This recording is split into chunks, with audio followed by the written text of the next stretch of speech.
C'est une bonne idée d'avoir mis mes lunettes, je vois rien. Allez.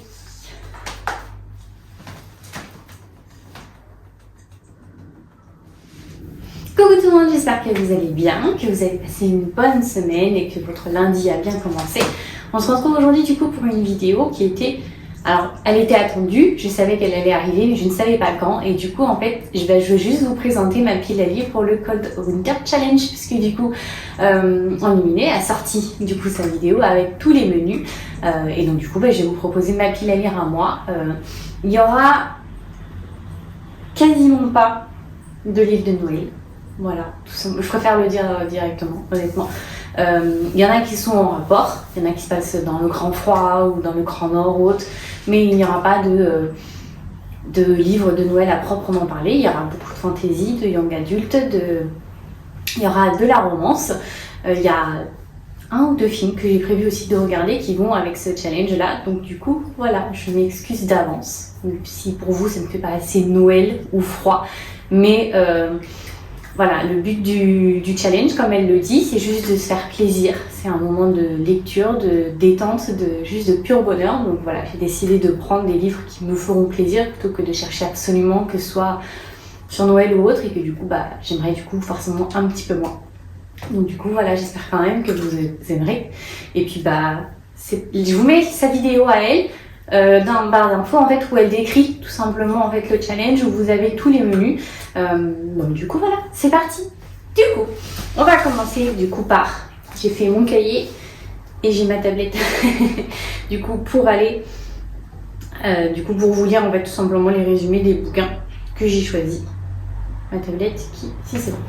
Du coup, le menu 1, c'est Magie de Noël, avec comme première sous-catégorie Coupe de champagne. Et il y avait comme mot-clé Romance de Noël, Amour, Amitié, Adulte. Donc ça peut être du coup les fameuses romances de Noël qui sortent tous les ans.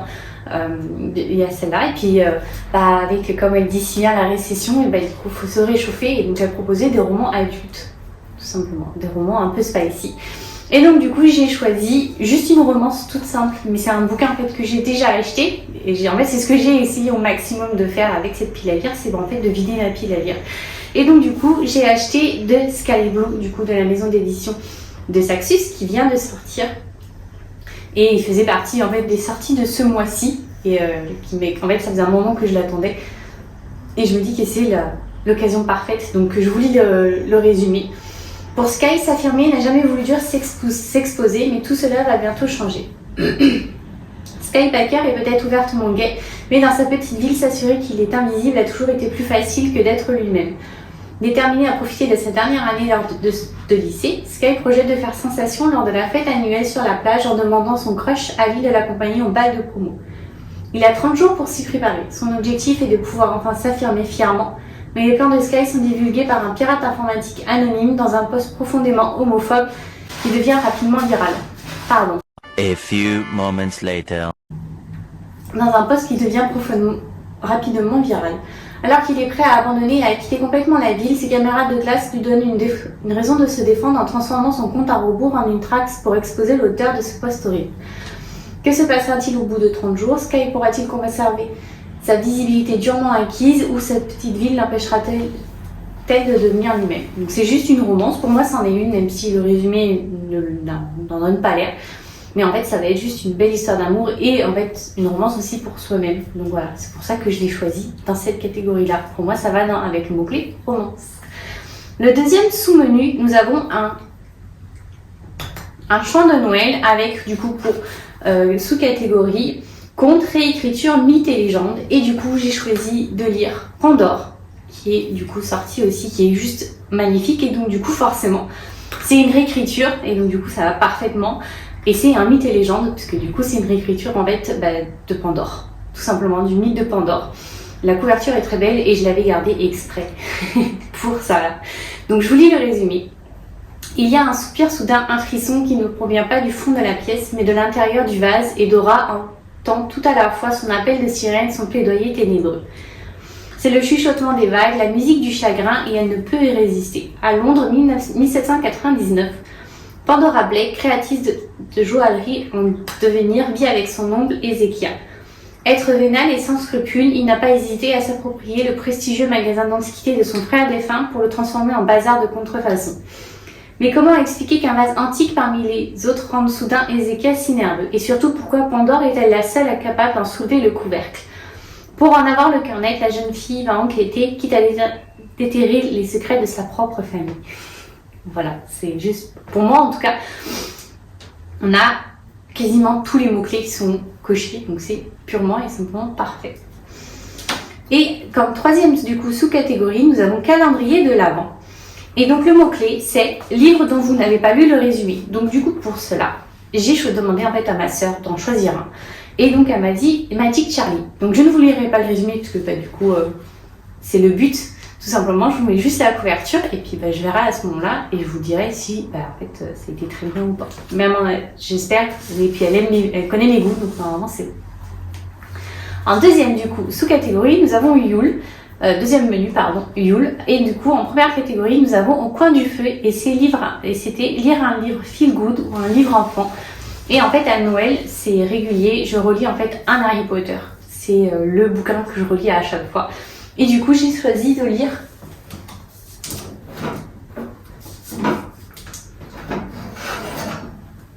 celui-ci. Du coup, Harry Potter et la Chambre des Secrets, c'est le tome 2. C'est l'édition Mina Lima, qui est juste magnifique. Normalement, du coup, j'attends souvent parce que à Noël, Mina Lima sort un tome à chaque fois. Cette année, il semblerait qu'il n'y en ait pas pour cette année, ça sera plus l'année prochaine. Donc du coup, voilà. Et du coup, c'est la version en anglais. Donc honnêtement, c'est juste, voilà, c'est mon bouquin feel good et je pense qu'il y en a, il y en a beaucoup à mon avis qui sont un peu pareils, mais c'est des bouquins que j'ai lus quand j'étais toute petite en fait, tout simplement. Donc c'est un bouquin d'enfance. En deuxième du coup sous-catégorie, nous avons Danse de la Fée Dragée avec fantasy fantastique, rêve et univers onirique. Et donc du coup j'ai choisi de prendre Les Saisons du Chaos parce que du coup c'est purement et simplement de la fantasy et c'est fantastique. Et du coup en plus il attend dans ma pile à lire depuis un moment depuis que je l'ai acheté. Donc je vous lis le résumé. Ensemble ils enflammeront le monde après le succès des... Ensemble, ils enflammeront le monde. Entraînés dans un jeu de mort grandeur nature, les adolescents sont devenus des incarnations immortelles de saison et se sont entretués pendant de longues années. Mais les sentiments de Jack et Fleur ont renversé ce système, alliés à d'autres saisons refusant la tyrannie de Chronos, le machiavélique créateur de cet univers. Ils ont triomphé du mal et montré que rien ne pouvait être plus fort que leur union sacrée. Ce choix a eu un coût, Jack a sacrifié sa magie hivernale et son immortalité pour assurer leur survie. Et même s'il ferait n'importe quoi pour Fleur, il ne peut pas nier le vide qu'il ressent depuis. Le monde qu'il pensait avoir libéré de la tyrannie est aujourd'hui aux prises avec les retombées de la rébellion qu'ils ont déclenchée. Avec le professeur Lyon comme nouveau Krynos, les saisons sont libres de faire ce qu'elles veulent, mais tout le monde n'est pas satisfait du changement de direction. Les forces ennemies cherchent à se venger et le chaos va s'étendre au monde entier. Plongés dans une nouvelle guerre, Jack et Fleur sont confrontés aux conséquences de leur choix. Seront-ils assez forts pour sauver le monde d'une tempête qui va devenir incontrôlable? C'est parfait du coup parce que c'est juste fantastique. L'univers est purement dedans.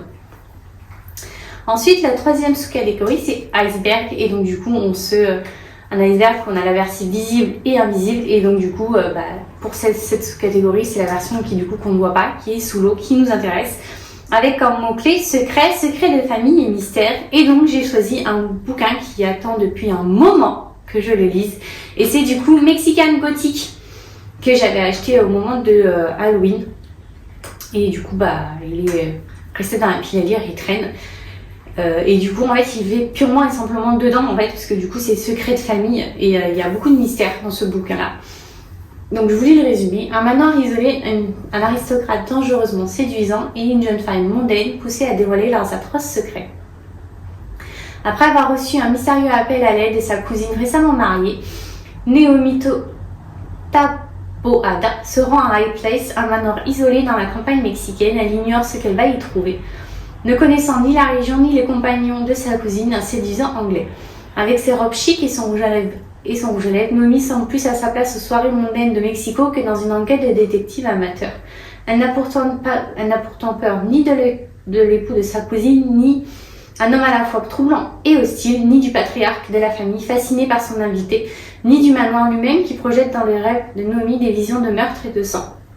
Car High Place cache bien des secrets entre ses murs, Autrefois, la fortune colossale de la famille la préservait des regards indiscrets. Aujourd'hui, Noémie découvre peu à peu des friands de folie, histoire de violence et de folie. Si elle ne s'échappe pas très vite, elle risque fort de ne plus jamais pouvoir quitter cette demeure énigmatique. Tout est dedans. Franchement, c'est parfait.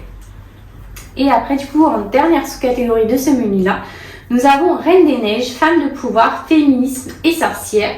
Et du coup, j'ai choisi Axaraven. Ça n'a rien à voir avec Noël, je vous l'accorde. Mais du coup, en fait, pour moi, ça va avec sorcière et femme de pouvoir. Parce que du coup, c'est le cercle des sorcières. Et ça faisait, depuis qu'il était sorti, que j'attendais de pouvoir le lire. Et du coup, pour moi, c'est l'occasion pile parfaite. Quand j'ai lu, quand elle a dit en fait la catégorie et qu'elle a dit sorcière, je dis j'en profite pour lire ce roman-là. Donc c'est parfait, je vous lis le résumé. 1911 à New York, Frances Hollowell, 17 ans, passe ses journées comme couturière, pleurant la mort mystérieuse de son frère quelques mois auparavant. Tout change lorsqu'elle est attaquée et qu'un homme se retrouve mort à ses pieds. Ses ciseaux dans le cou, elle ne peut pas expliquer comment ils sont arrivés là. Avant qu'elle ne puisse être condamnée comme meurtrière, 2 infirmières portant une cape arrivent pour l'informer qu'elle est mortellement malade et ont reçu l'ordre de se présenter au sanatorium de Axhaven. Mais Frances découvre que Axhaven n'est pas du tout un sanatorium, mais c'est une école de sorcières dans les murs scintillants de Axhaven. Ah, j'ai perdu la ligne. Hop là. Dans les murs scintillants de Axhaven, Frances découvre la fraternité dont elle rêve, mais la directrice l'avertit que la magie est dangereuse. Frances n'a aucun intérêt pour la petite magie sûre de son école. Il est plutôt enchanté par Finn, un garçon avec de la magie lui-même qui apparaît dans ses rêves et qui lui dit qu'il peut lui apprendre tout ce qu'elle a envie d'apprendre, des leçons qui pourraient lui apporter plus près de découvrir ce qui lui est arrivé à son frère. C'est parfait. Il y a 2 sorcières et ça a l'air d'être un livre assez féministe, donc on verra ce que ça donne. En 3e menu, du coup, nous avons Yverson, avec du coup, pour première sous-catégorie, l'Academy Power, qui du coup qui va avec le livre en fait, avec le film, pardon. J'ai sur le bout de la langue. Crotte, j'ai oublié. Mais du coup, en fait, elle a pris thriller, suspense et enquête.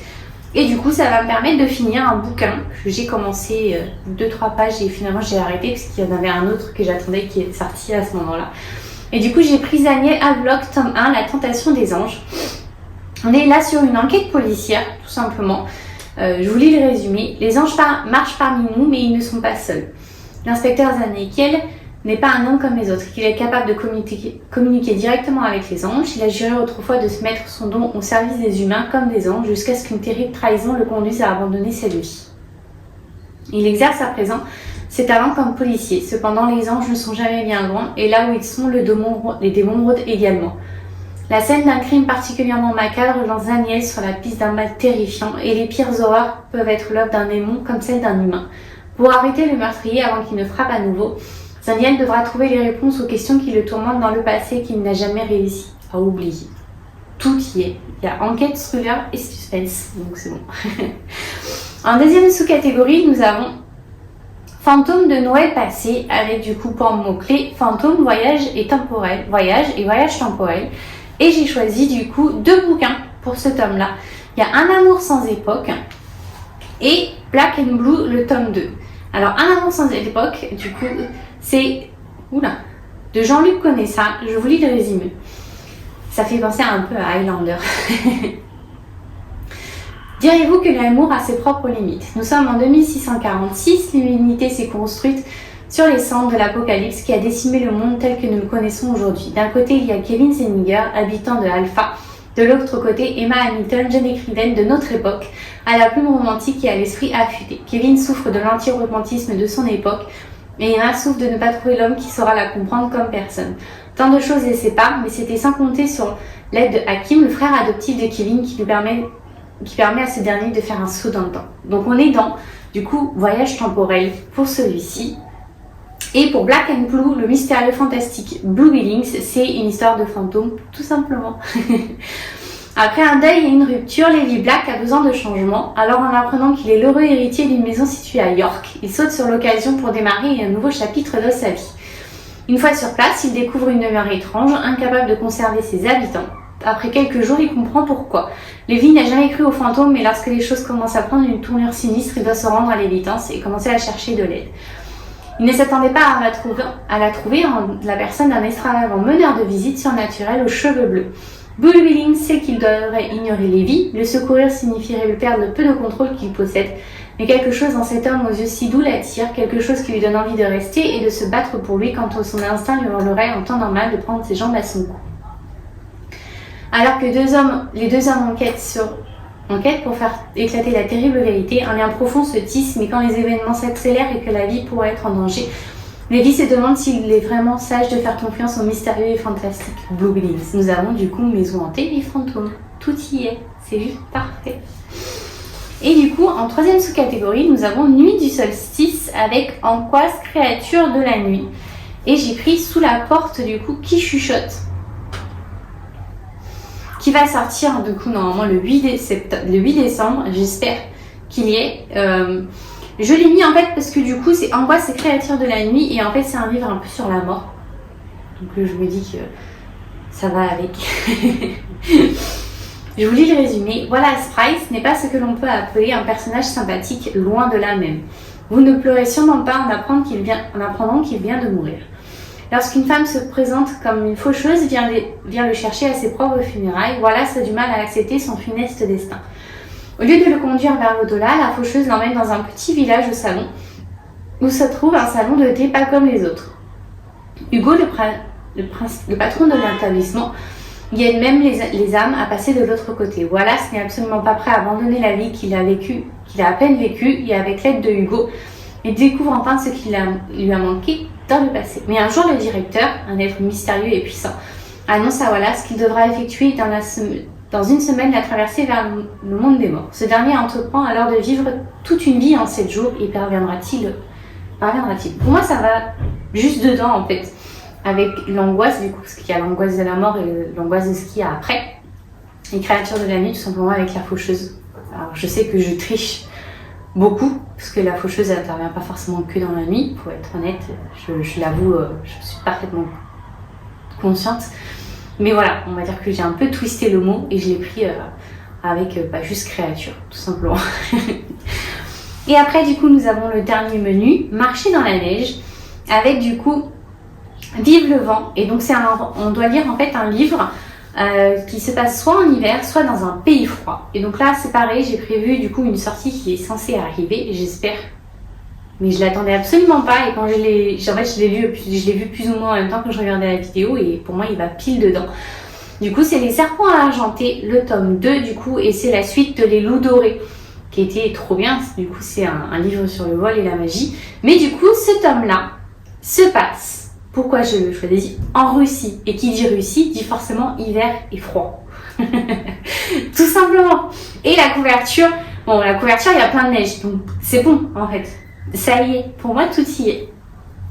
Séverin et les membres de son équipe ont peut-être réussi à contrecarrer les plans de la maison déchue, mais leur victoire a eu un coup terrible qui les hante tous encore. Désespéré de pouvoir se racheter, Séverin pousse une piste dangereuse afin de trouver un artefact qui donnera à son détenteur le pouvoir de Dieu. La chasse les attire loin de Paris, au cœur de la Russie, où des animaux de glace règnent sur des manoirs oubliés, où des déesses brisées renferment des secrets mortels et où de mystérieux meurtres remettent en cause la nature même d'un mythe. Alors que les troublantes vérités sont révélées et que le fantôme du passé les rattrape, le groupe d'aventuriers va repousser ses propres limites, mais ce qu'ils vont découvrir va les conduire sur des chemins qu'ils n'auraient jamais imaginés. Frissonnant. Donc voilà, pour moi, il rentre parfaitement dans le thème, puisque du coup, il va se passer en Russie, donc il y a forcément l'hiver et pays froid, donc tout y est. Et la couverture, on voit de la neige, donc c'est bon. La deuxième, du coup, sous-catégorie, c'est pommes de pin. Et du coup, avec pour mots-clés, animaux, écologie et nature. Et c'est là, pour cette catégorie-là, comme je ne savais pas trop quoi mettre en bouquin, en fait, j'ai trouvé juste des films. Donc je vais lire du coup je vais re-regarder Beethoven pour Noël, tout simplement. Et je vais me regarder, parce que du coup, c'est un chien, donc animaux, ça rentre. Et du coup, je vais regarder aussi La Princesse Mononoke. Bon, pour certains, c'est pas trop un film de Noël, mais c'est un des films que j'adore. Et en plus, ce film-là, cet animé-là, a tout ce qu'il faut. Parce que nous avons les animaux avec les loups, l'écologie et la nature, qui est en fait le message caché de ce film qui est juste génial. Donc ça me donne une très très bonne excuse pour le re-regarder.